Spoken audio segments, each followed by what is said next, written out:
Hello everyone, welcome to exam warriors. जैसा कि आप सभी लोगों को स्क्रीन पे दिख रहा होगा, आज हमारा जो टॉपिक है वो है जैव ईंधन और समसामयिक मुद्दे पर ये हमारी पहली क्लास है। तो जैव ईंधन को हम लोग बायोफ्यूल भी कहते हैं। तो आइए देखते हैं क्या है ये और ये कैसे हमारे लिए उपयोगी है, चर्चा में क्यों बना हुआ है और हमारे एग्ज़ाम के पर्सपेक्टिव से हमें इसे कैसे पढ़ना है, तो इसके बारे में आइए अध्ययन करते हैं।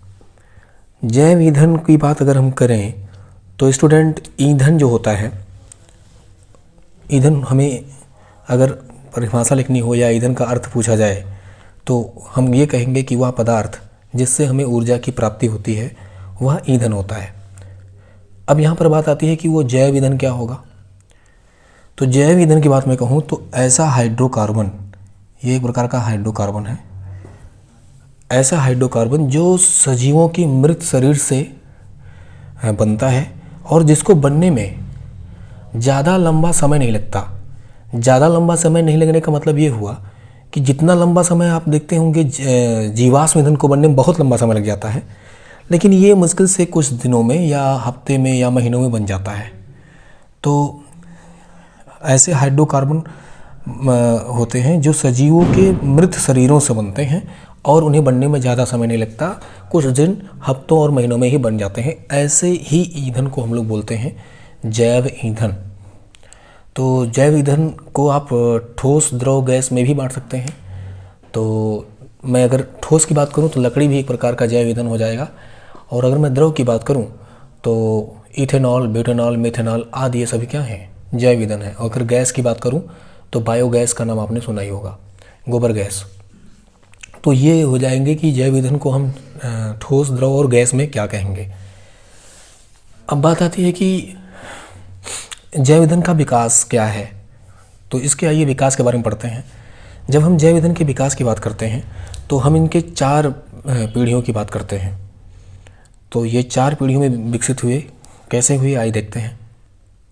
तो इनको हम 4 पीढ़ियों में बांट लेते हैं, प्रथम पीढ़ी, द्वितीय पीढ़ी, तृतीय और चतुर्थ। अगर बात करें हम प्रथम पीढ़ी के जैव ईंधन की, तो स्टूडेंट ये जो जैव ईंधन होते हैं ये खाद्यान्न फसलों के प्रयोग से उनका किण्वन करके, उन्हें सड़ा करके, उनका किण्वन करके इथेनॉल बनाया जाता है। तो उसको बोलते हैं प्रथम पीढ़ी के जैव ईंधन।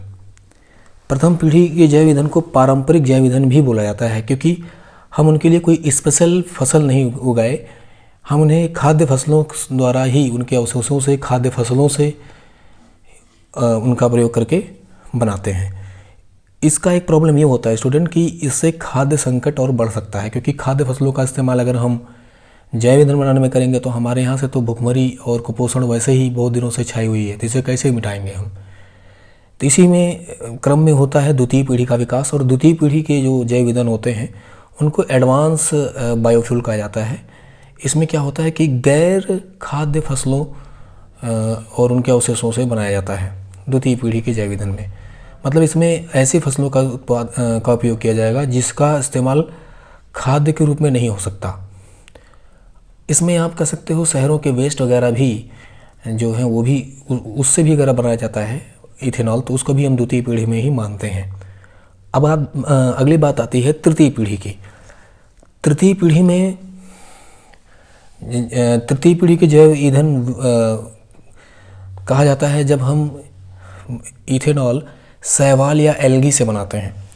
तो शैवाल से जब इथेनॉल बनाया जाता है तो इसकी प्रोडक्टिविटी काफ़ी ज़्यादा भी होती है, तो इन्हें हम बोलते हैं तृतीय पीढ़ी के जैव ईंधन। चतुर्थ पीढ़ी में होता ये है स्टूडेंट कि जो आनुवंशिक रूप से संशोधित फसलें होती हैं, जिनको हम बोलते हैं जेनेटिकली मॉडिफाइड यानी जीएम फसलों को हम विशेष तौर पे जब इथेनॉल के पर्पस के लिए ही उगाते हैं तो उनको हम बोलते हैं चतुर्थ पीढ़ी के जैव ईंधन। मतलब उन फसलों को हम उनमें आनुवंशिक रूप से संशोधन करके उन्हें जैव ईंधन के पर्पस से ही उगाते हैं, तो उनको हम बोलते हैं चतुर्थ पीढ़ी के जैव ईंधन। अगर मैं एक बात कहूँ तो प्रथम पीढ़ी में क्या हो जाएगा, खाद्य खाद्य फसलों से, तो इसमें खाद्य फसल शामिल हैं और इसमें क्या हो जाएगा, गैर खाद्य फसलें, गैर खाद्य फसलें। और इसमें वेस्ट वगैरह, ई वेस्ट वगैरह। इसमें फसलों में मैं कहूँ जैसे जैट्रोफा होता है, जैट्रोफा, और भी बहुत हैं, रत्न जोत भी बोलते हैं जैट्रोफा को। तृतीय पीढ़ी के जैव ईंधन में हम कहेंगे एल्गी का प्रयोग किया जाता है, या शैवाल का, या शैवाल का। और अगर मैं कहूँ चतुर्थ पीढ़ी के ईंधन में, तो इसमें मैंने बताया कि जीएम फसल होती हैं, आनुवंशिक रूप से संशोधित या जेनेटिकली मॉडिफाइड फसलें। तो ये तो हो गया स्टूडेंट जैव ईंधन का विकास। अब हम देखते हैं कि लाभ क्या होता है जैव ईंधन का। आप इसका स्क्रीनशॉट ले सकते हैं। तो आइए देखते हैं। अगर हम जैव ईंधनों के लाभ के बारे में बात करें स्टूडेंट्स, तो देखिए लाभ इनका सबसे पहले आर्थिक तो होगा ही, लेकिन उनसे भी प्राथमिक मैं बात करूं तो पर्यावरणीय लाभ है।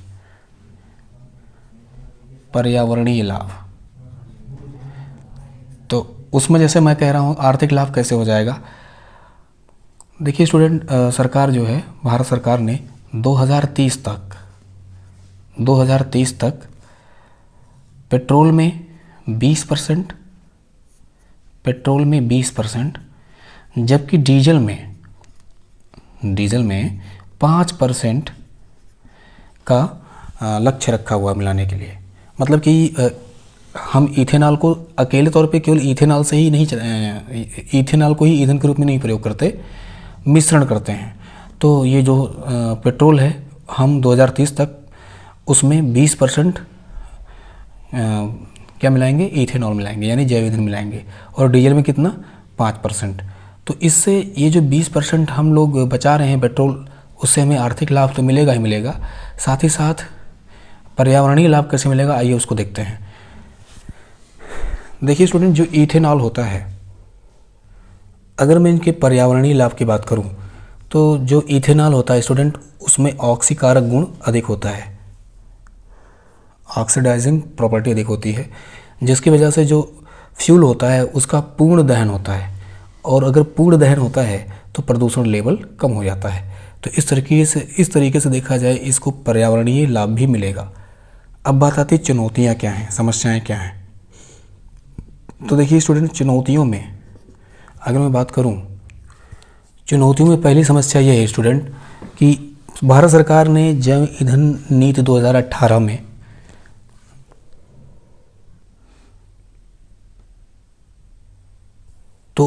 जैव ईंधन 2018 की नीति के अनुसार सरकार ने तो गैर खाद्य फसलों से ही इथेनॉल उत्पादन की बात की थी, लेकिन बाद में संशोधन करके इसमें जो अतिरिक्त कृषि उत्पाद होगा, मतलब जो किसान कृषि फसल उगाएंगे उसका जो आधिक्य होगा, उसका भी इस्तेमाल क्या है, जैव ईंधन के तौर पे किसान कर सकेंगे। तो इससे दिक्कत ये हो सकती है स्टूडेंट कि इससे खाद्य संकट का भी बादल मंडरा रहा है। तो खाद्य संकट जैसी दिक्कत आ सकती है इस नीति से। एक तरफ आप देख रहे हैं कुपोषण की समस्या खत्म नहीं हो रही है, तो कुपोषण की समस्या बढ़ जाएगी। कुपोषण और भूखमरी क्या हो जाएगा, बढ़ जाएगा। तो ये चुनौतियां हो गई। अगली जो चुनौती इसमें नजर आती है वो ये है कि हमारे पास अभी जो जैव ईंधन निर्माण के अच्छे टेक्नोलॉजी होते हैं, वो भी उस प्रोडक्टिविटी वाले इंजन या मशीनरीज का अभी अभाव है। तो ये समस्याएं हैं।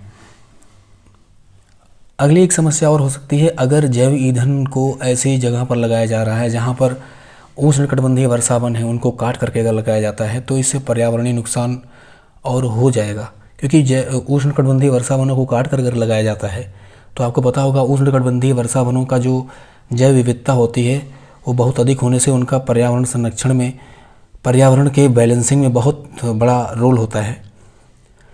जैव ईंधन जो फसलें जैसे जीएम फसलों को लेकर के हम अगर जैव ईंधन का निर्माण कर रहे हैं, तो आपको पता है जो जीएम फसलें होती हैं उनको उगाने के लिए ज़्यादा उर्वरक और ज़्यादा सिंचाई की आवश्यकता होती है।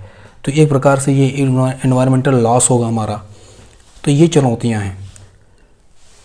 अब बात आती है सुझाव क्या दिए जा सकते हैं।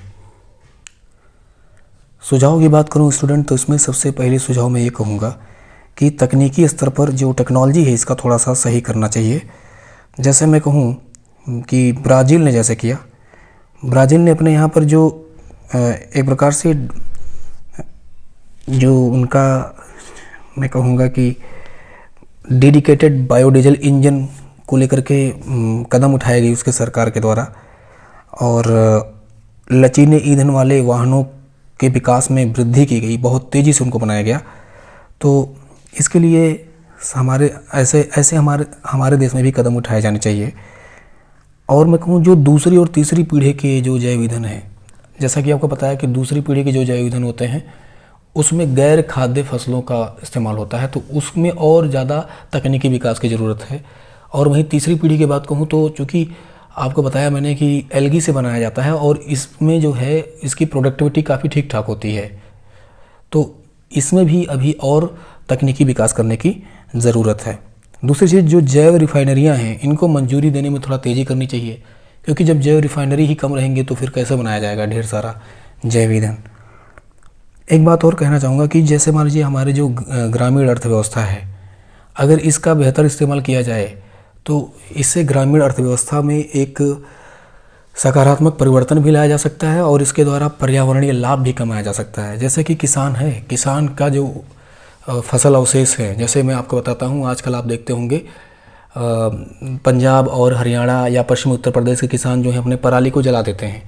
अगर उनके पराली को सरकार या वहाँ की जो स्थानीय सरकार है वो इकट्ठा करके उन्हें जैव ईंधन के रूप में प्रयोग में लाया जाए तो वहाँ पर किसानों को आय भी मिलेगा, और ये जैव ईंधन अगर इस्तेमाल होंगे तो हमारा पर्यावरण भी हमारा स्वच्छ रहेगा, यानी कि हमको पर्यावरणीय लाभ भी मिलेगा और सरकार को भी आर्थिक लाभ होगा, क्योंकि सरकार की जो है पेट्रोल या डीजल पर जो निर्भरता होगी वो कम हो जाएगी।